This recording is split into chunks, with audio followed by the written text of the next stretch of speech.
Off in the salty ocean, off where the waves roll free. The sparkling water rises, then crashes to the sea. Out amongst the breakers, you'll have no need to fear. It's true, it's the blue frontier. Welcome to our latest Rising Tide Ocean podcast. This is David Helvarg, and my co-host is still Vicki Nichols-Goldstein. Hello, everyone. Before today's show begins, we'd like to go back to an old standby. Ocean news you can use.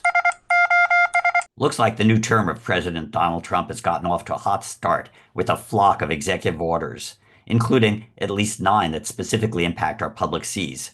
One order that will be challenged at court rescinds former President Biden's recent directive protecting most of the U.S. coastline from offshore drilling. That was the topic of our last podcast. Weirdly, Trump has also declared an energy emergency, but ordered the withdrawal of all federal permits for offshore wind energy. So, the Drill Baby Drill energy plan means yes to oil and gas, but no to wind and solar. And of course, withdrawing the U.S. from the Paris Climate Accord for a second time is going to have huge impacts, given the ocean in 2024 was the hottest it's ever been recorded, according to NOAA, a government agency also on the new administration's target list. We promise that future episodes of Rising Tide, the Ocean podcast will cover all of these topics and more as we work to protect and report on the blue in our red, white, and blue. And now, back to today's show. Today we get to speak with Tim Bristol, director of the Juneau-based Salmon State, an initiative to protect and sustain Alaska's wild salmon that have some of the healthiest runs in the world, but also have seen dramatic declines in some spaces and places, including on the Yukon River and the Copper River, working with Alaska Native peoples and tribes, state environmental groups, commercial fishermen, fishing guides, and others. Salmon State's aim is to protect and restore the state's keystone fish and people and wildlife that depend on them. Tim, hopefully you can clue us in on some of the policies and issues like industrial mining and trawling, and also maybe how changes in administrations in Washington affect Alaska's 5 species of salmon. But before we get into all that, let's start, as we often do, by asking how and when you first connected with the ocean. Well, thanks for having me. Wow. When I first connected with the ocean, I grew up in Buffalo, New York, so I'm originally a Great Lakes guy. But I think my first experience dipping a toe was in the Atlantic when I was in college for spring break, when I went to Myrtle Beach, South Carolina. And that was just so mind-blowing to go from the magnificent Great Lakes and all that fresh water to like this something that was orders of magnitude bigger and even more productive in the Atlantic Ocean. And then, moving to Alaska about 33 years ago, and then coming up through the Inside Passage on the Alaska Marine Highway and experiencing that, I was just completely overwhelmed. And it's been a love affair ever since. Wow. So how'd you get to Alaska? I was working for my college newspaper and saw an ad in the back of the Buffalo State Record that said to make a lot of money working in fisheries in Alaska. And my best friend Jim and I took a bus from Buffalo to Bellingham, Washington, and got on the Alaska Marine Highway and sailed the Inside Passage. And we were essentially out of money at the first stop in Alaska, Ketchikan, and hitchhiked our way downtown and got jobs at a cannery. And I can't say that it was my favorite job I've ever had, but I certainly learned a lot. And I just fell in love with Alaska, the sights and the sounds and the smells and interesting people. And Ketchikan at that time was a very interesting place. Where did you go to college? Did you leave Alaska or did you stay? Yeah, I finished up at Buffalo State, went home, and I just could not get Alaska off my mind. And I wanted to be an environmental journalist.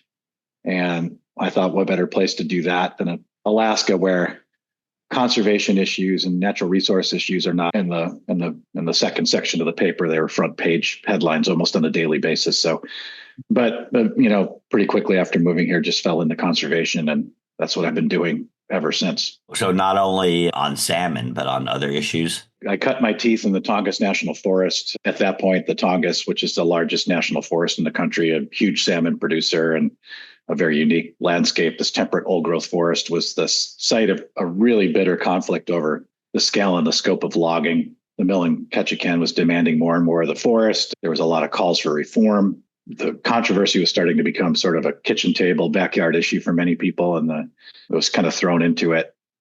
Really exciting time. Got to travel throughout the region, meet all these very interesting people that were pushing back against sort of this weird alliance between government and corporate interests. Eventually I'd say we were successful. The pulp contracts were canceled. They reformed the Forest Service management plan. And the year I came to Southeast Alaska and started working as an organizer for the Southeast Alaska Conservation Council, they cut 358 million board feet off of the Tongass National Forest. Oh. They probably logged another at least a half a billion board feet off private lands. And last year on the Tongass, they cut somewhere between 3 and 5 million board feet. And the Regional Native Corporation has completely changed the way they manage their lands. They've gotten out of the timber business, and they've done some carbon credit deals, and they've really kind of refocused on investing in sustainable business opportunities for the communities that depend upon them. And most people don't realize that salmon are also forest creatures, that they're going up there and they're getting eaten, dying, providing the nutrients to all those trees. Every cypress and Douglas fir in Alaska has some salmon soul in it. The estimate now is there might be upwards of 13 coho salmon systems throughout the Tongass. Essentially every stream that connects to the ocean in this archipelago, this forest of islands, has at least a pink salmon run. It's just overwhelming when you get into July and August. Just everything is just choked with salmon. You've sort of done your own little salmon cycle. You went from Southeast Alaska to Homer and then back. It's a huge state. One of the few commonalities of all the parts of Alaska, however, is salmon. And I was working for Trout Unlimited, running their Alaska program, which was just a great experience. While I was working there, I worked with a few consultants and researchers to sort of try to measure Alaskans' affinity for salmon. And we did some focus group work. We did polling. And we realized that salmon was up there with jobs and education as the things that unite people more effectively than anything else in the state. And it was a top tier issue for people. Salmon really cut across all those social and political boundaries and is a way to really unite people. And salmon are everywhere in the state. And more of them are actually even heading to the Arctic. Salmon go 1,000 miles inland. They go out to the open ocean. They connect all these ecosystems together. They bring communities together. They're a source of food. They're a foundation of traditional Native culture. They're a source of income for some people. So we decided that let's just put salmon in our name and our mission to help broaden out who we talk to and how we talk to them and work across different geographies. So left Trout Unlimited almost 10 years ago now and started this new initiative, Salmon State. There's 13 of us working for Salmon State here throughout Alaska. So let's jump into the state of salmon. As you said, salmon are iconic species. They're inland. They're 1,000 miles up there. Part of the trees, the grizzlies, all the animals. Tell us just like a big picture story about how the salmon populations are doing, maybe a little bit about the different species, which ones are struggling, which ones are thriving. I'd say the state of salmon in Alaska is mixed. Mm-hmm. There are success stories, but there are some real causes for concern. Leading with the negative, the Yukon Kuskokwim was in really rough shape. There's not going to be any fishing for Chinook, for king salmon, for the next 7 years. The entire river shut down, and that's not just for commercial, but also recreational and most impactful, customary and traditional harvest by Alaska Native people. So there's no fishing on the Yukon. Now, why is that? It's a really complex blend of issues. Clearly, climate is one of the big culprits, and there's a lot of different theories as to, particularly with Chinook, what's led to the demise of the Chinook runs. Timing of food availability for juveniles when they outmigrate, predation from killer whales and mammals. And then on top of all that, there have been many, many years where the trawl fishery, the largest commercial fishery in the state and the most indiscriminate, which targets pollock, which goes into fillet of fish sandwiches and things like that, has inadvertently caught tens of thousands of Chinook. And in some years back in the 90s, it was hundreds of thousands of Chinook. So you wonder about whether whole age classes of these returning Chinook and feeding Chinook just were wiped out. So I think it's a whole host of issues. You can't point to one thing with Chinook. They have this very complex life cycle. Other than predation by marine mammals, they're all human caused, whether it's climate or it's intercept by trawl fisheries. But that is a source of deep concern. So some of Alaska's other industrial activities, along with climate, there's mining, there's logging, there's oil drilling and pollution. I was recently up in Bethel and I met one of the mothers of the Kuskokwim, who are fighting a gold mine upriver. Yep. And she talked about how this group of lawyers from Salmon State arrived and helped them out. And I almost got the impression that you're kind of like a SWAT team for salmon. How is it that you work with these different groups on these different issues around this very large state? SWAT team for salmon. I hope you don't mind if I steal that. But yeah, it wasn't, we're not lawyers, but we help connect some local people with lawyers. And, I'm really proud of my coworkers who spent quite a bit of time in these villages. And we realized pretty quickly from talking to people on the ground that what the corporate interests were advocating for wasn't necessarily what people who still lived on the land and managed their tribal governments wanted. So we started to look a little more closely at the Donlin mine, and we realized that the state of Alaska incredibly was willing to sacrifice wild salmon habitat to a mine proposal. So that's become a much more controversial issue as these people in these communities have found their voice. They've organized themselves into an entity called the Mother Kuskokwim Coalition, and we have tried to help to connect them with environmental law firms, Earth Justice, with members of the media to help them connect with elected officials. And, I think one of the things that's really important to point out that as we talk about needing more mining and permitting reform to get at critical minerals, this is a gold mine. There's no critical mineral component, no antimony, nothing like that. It is a gold mine. And I know gold is worth a lot of money for some reason that it's above my pay grade. I don't understand it, but we don't need it. And I think it's important to keep that discussion out there in the public sphere.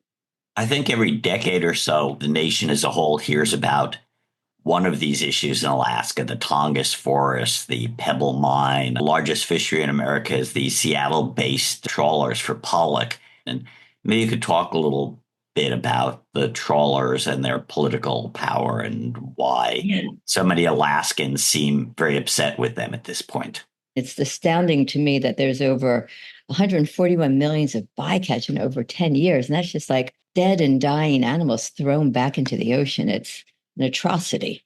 It's an issue that we've really started to grapple with over the last couple of years. And it's one that's finally starting to reach the attention of the average Alaskan. I would say that it hasn't been presented very effectively to the United States, the public across the country yet. So you have a fishery that targets pollock, which is this very versatile whitefish found in enormous amounts in the Bering Sea. It's usually turned into fillet of fish sandwiches, fish sticks. It's turned into fake crab, surimi. And over the years, the harvest of pollock, which is done through these very large nets that are dragged through the water, catching everything in their wake. Some of these nets are up to 300 feet long, has led to a lot of waste, what we refer to as bycatch. So non-target species that end up in this big, indiscriminately dragged net. And everything except the pollock, for the most part, is discarded, thrown overboard, most of the time dead. It's a high volume, low value fishery.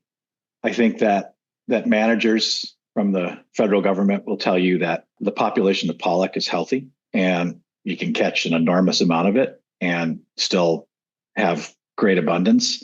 But it's the bycatch that is really what concerns us and has really inflamed the passions of people throughout the state, whether you're Alaskan native, you're sort of a right-leaning hunter or angler, conservationist. We've been saying that bycatch has become the new four-letter word up here. But what we're going to do about it is still an open question. It has become a very lucrative fishery. They're politically powerful. It's managed by the National Marine Fisheries Service and the Department of Commerce. Basically, guidance and decision-making is in the hands of the North Pacific Fisheries Management Council.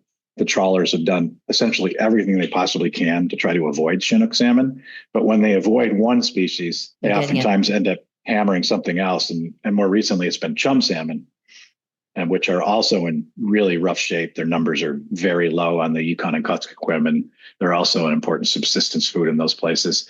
The other thing that happens is these trawlers are supposed to be mid-water. They're pelagic, so they're going through the middle of the water column in the ocean. But oftentimes, as they fill up with fish, they sink and end up on the bottom, and that's where they end up catching halibut and crab and other species. The amount of bycatch associated with trawlers in relation to halibut right now is probably the biggest concern, and the one that is really alarming Alaskans. I talked to a couple of very successful commercial fishermen who throughout the years, had directed harvest of halibut, and they're just saying that they've never seen the levels of halibut this low in the North Pacific. And talked to somebody who's a very successful fisherman with multi decades of experience, saying the fish just aren't there. And you're also getting orcas, 9 orcas in the bycatch, protect marine mammals. Like, why isn't that all over the news? It is a little frustrating, right? Because you look at the plight of the southern resident pod in Puget Sound and all the press around that, and it's very disturbing, very depressing. But a Seattle-based fleet has caught and killed 9 orca over the last few years in trawl nets, and that just seems to sort of go unreported. And that's going to be the big challenge. Appreciate you taking the time to talk with me today. It's just educating the public that there is a dramatic need for reform of the way we manage our largest, our most lucrative, and most productive fisheries off the coast of Alaska. Do you love the salty characters and ocean champions we have on the rising tide? So do we, and we're dedicated to bringing inspiring stories and voices that make waves. But here's the catch. We need your support to keep the tide rolling. A tax-deductible donation at bluefront.org will help keep the rising tide on the air and online. If you're ready and able to amplify these salty voices for the sea, dive in with a donation, big or small. Visit bluefront.org and join the movement. And now, back to the show. What's the state's role in this? Is the governor engaged or not? And let's talk about the new congressman, too, what he might do. Our governor gets to appoint the majority of participants in the North Pacific Fisheries Management Council. And our governor right now, Mike Dunleavy, has done, in our opinion, a pretty poor job of appointing people that are going to look out for the long-term interests of Alaskans. And it's been quite disappointing. Isn't there a mandated environmental seat on the councils? No. They may have on some of the other councils, but not the North Pacific, which manages the Gulf of Alaska and the Bering Sea. Okay. As a matter of fact, Governor Jay Inslee from Washington, he nominated a woman, Becca Robbins-Giskler, who works for the Ocean Conservancy, to sit on the council. She used to live in Alaska, incredibly knowledgeable, really, really well-respected, super even-keeled. And her nomination was eventually rejected by the head of Commerce, the Commerce Department, and they sort of just put the same old trawl representative back on there. I think one of the things that's going to be really interesting in the coming year is this doesn't necessarily break down along the old traditional Democrats are good on the environment, Republicans are bad. I think it's way more mixed. I suspect that the pressure to make sure that she didn't end up on the council came from one of the Democratic senators out of Washington State that has a really good environmental record. We're journalists here. Name that senator. That's Maria Cantwell, isn't it? I don't know for sure, but there's been, I think there's been a lot of speculation that Senator Cantwell was pushing for the status quo.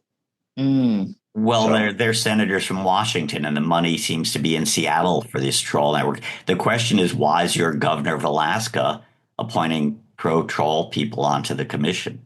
I think there's just a lot of political pressure. It has something to do with money, maybe? That could be part of it as well. It's definitely not what a majority of the people up here want. So people may not know that Alaska has 2 senators because of its population. It only has 1 congressperson.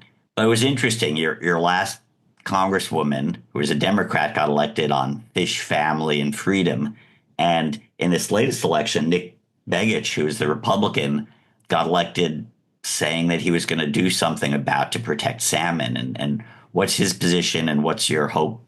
During the campaign, he said that he wanted the people of Alaska to help him sort of set the policies and the platform associated with reforming fisheries management in federal waters off of Alaska. So hopefully there'll be a series of meetings with Representative Begich, and hopefully we end up with some kind of push for significant reform, because that's definitely what we're going to need.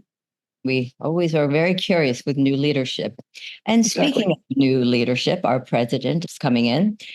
How do you feel he may help or hinder your efforts to protect this region and salmon? We'll see. I think there's real potential to maybe rein in some of the excesses. I do think on several other issues, I think we're going to have some real trouble when it comes to protecting the habitat that salmon depend on. We're guardedly optimistic that President Trump will follow up on what he did, rejecting mining permits during his first term, and maybe help us shore up the protections for the headwaters of Bristol Bay. But in other places, I think it's going to be challenging. Unlike almost any other state I can think of, you've got a fish that's sort of key to the political economy of your state. It really serves as a good indicator of ecosystem health, because just about everybody participates in salmon harvest in some way, shape, or form. And it's a real uniting thing here. It can be very controversial, right? Because people also fight over who gets to catch which salmon where. But at the end of the day, I think there is at least a baseline of love for salmon and an ethic of conservation when it comes to making sure that we have them for future generations here.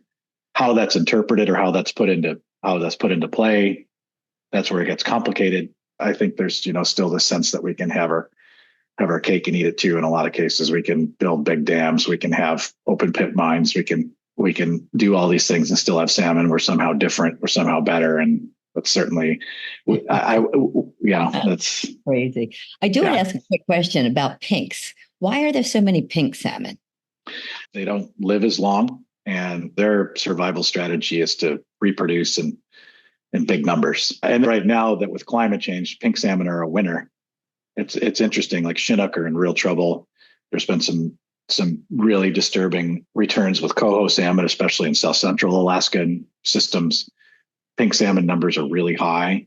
Sockeye salmon seem to be doing pretty well right now, especially in Bristol Bay. Bristol Bay, I think it's 3 years ago, had its biggest run ever. 72 million salmon returned to the Bristol Bay watershed. There's just a lot of pink salmon, and they seem to be doing better than other species in the face of climate change.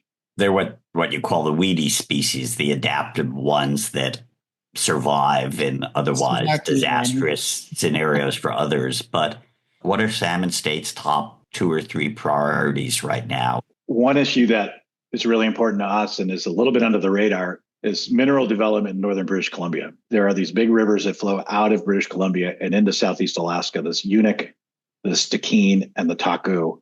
And while there are thousands of salmon systems throughout Southeast Alaska, the big drivers are these rivers that come from British Columbia and then empty out into the Inside Passage, out into the Tongass National Forest.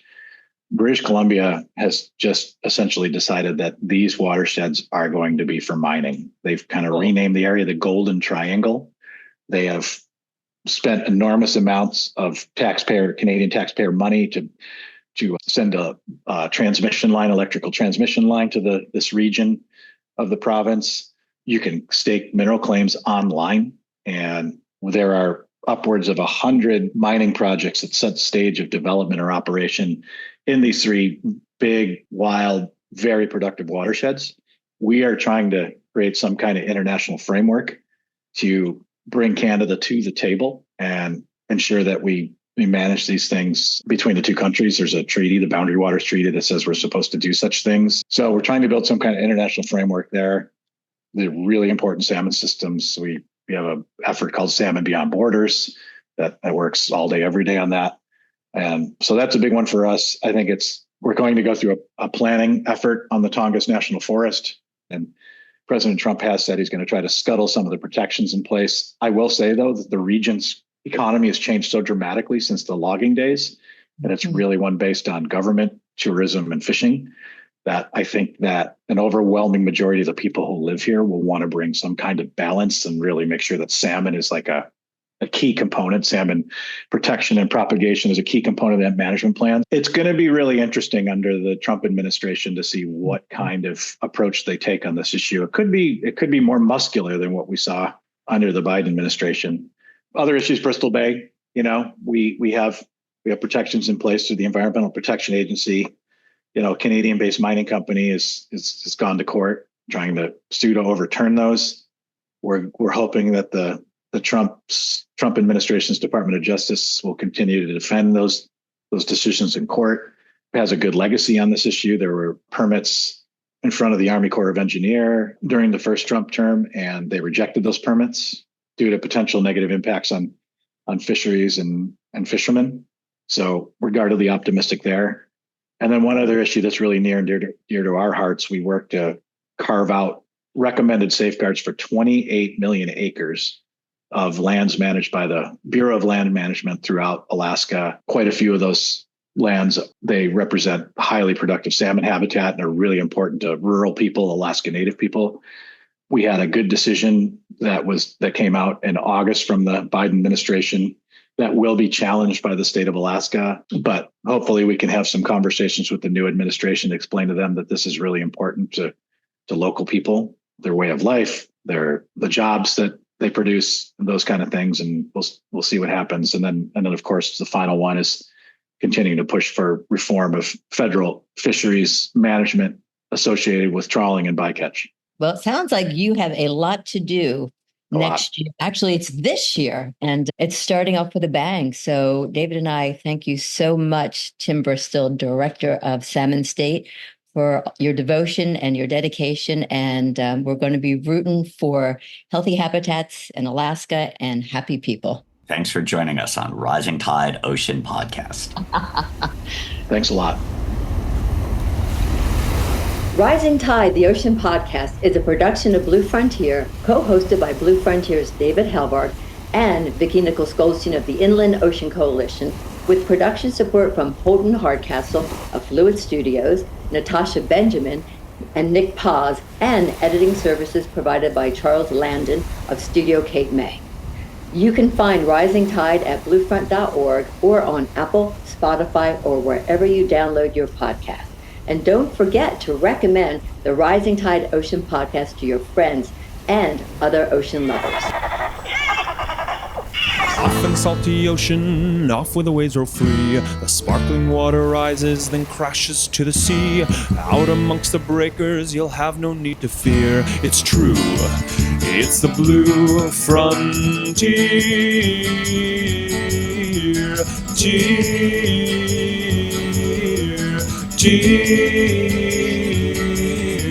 Off in the salty ocean, off to the Blue Frontier. Sparky, come here, buddy. Sparky! There you are, good boy, Sparky.